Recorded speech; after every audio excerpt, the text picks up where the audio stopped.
Hey guys, today I'm going to tell you how to fix motion not available in iPhone from live photo.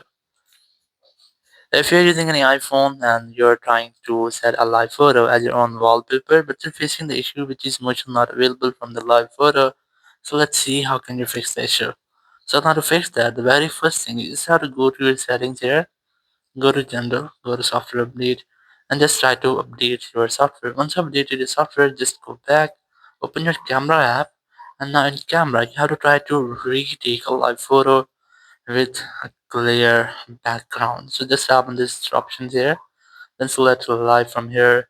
And once your live hat is enabled, just try to take a live photo again. So I have just taken a live photo, just tap on this gallery option here. And here you can see I have a live photo with this live caption. Now I want to set it on my wallpaper. Just tap on the share button here, then tap on use as wallpaper. Now on this screen, you just have to wait for the loading, and then you might have to enable this toggle. Or if you might see the option again, so you just have to try to make a force restart with your iPhone because sometimes it might be a software glitch which can be easily fixed by restarting your iPhone. Now to do that, just quickly press on each volume up, then volume down, then press and hold the power button, and wait for your phone until its screen goes fully black.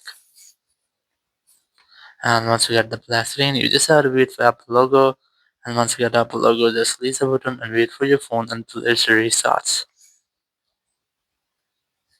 After restarting, just unlock your phone.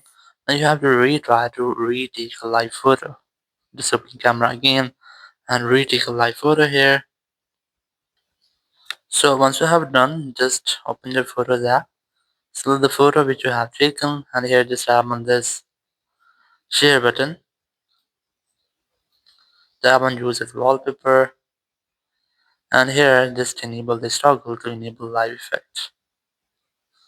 Then tap on the add option at the top right, tap on set as wallpaper pair, and your wallpaper has been successfully set it. So in this way, you can easily set a live photo as your own wallpaper without an issue. Thank you very much for watching the video. Until next video, bye bye.